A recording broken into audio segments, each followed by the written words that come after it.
আর কথা বলেন না তো আমার লাগতেছে না কথা কিন্তু অফিশিয়ালি আমাদের কাছে জানতে চায় আমি যাওয়ার পরে স্পিকারের মন্ত্রী সে মন্ত্রী তখন সেই জবাবটা দেয় উনি নিজে থেকেও দেন সিস্টেম শুনেন আমি 10 বছরের বিষয়ে আমি জানা ওই যে ট্রেনের ওই লাইন ঠিক করবে কিনা আমার জানার মতে এগুলো কোনো তথ্য আসে নাই এখন এটা ডিএম সাহেবের জিজ্ঞেস করতে পারেন যে ওই লাইন ঠিক করবে কিনা ওটা ওনারা জিজ্ঞেস করতে পারেন আমাদের চলাচল ট্রেন চলাচল নিয়ন্ত্রণ করার জন্য প্রধান আমি কারো বক্তব্য দেওয়ার জন্য প্রধান না সেটা তো আমি জানবো না মিডিয়া যারা মন্ত্রী আছে তার ওনাকে জিজ্ঞেস করেন এটা কি আপনাদের নিষেধ আছে?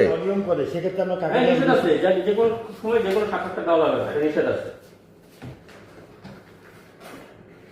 এটা কি লিখিতভাবে নিষেধ আছে? আমি কথা বলতে চাচ্ছি না প্লিজ না আপনি যেভাবে বলতেছেন সেটা তো আমাদের আপনাকে ইগনোর করতেছেন না ইগনোর না আমি তার এখন কোনো সাংবাদিককে আসে যখন গত কয়েকদিন আসছে আমি কাউকে কোনো সাক্ষাৎকার দিইনি এটা কি আপনার আইন? পজিটিভ বিষয় নিয়ে এসেছি আমরা তো কোনো নেগেটিভ কোনো না বিষয় আমি কিছু বলতে চাচ্ছি না ভাই এগুলা জবাব দিয়ে করতে হয় কে কাকে জবাবদিহি করতে হয়? আমার কর্তৃপক্ষ আছে কর্তৃপক্ষ কেন কর্তৃপক্ষ? আপনি তো আমি আর কথা বলতেছি না আপনার কর্তৃপক্ষের সমস্যাটা কি? মানে আমরা সাংবাদিকরা যাবে কোথায়? সেটা আপনি যেখানে ডক্টর রেলমন্ত্রী বলেন রেল ডিজি না আপনাকে এরকম লিখিত কোনো ডকুমেন্টস দিয়েছে যে সাংবাদিকদের বক্তব্য দেওয়া যাবে না?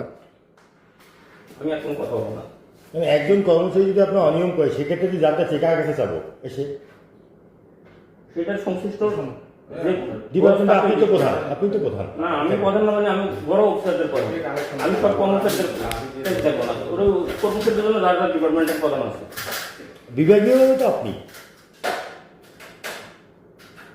আপনার তো লিখিত কোনো কাগজ নেই। আর কথা বলেন না তো আমার লাগতেছে না কথা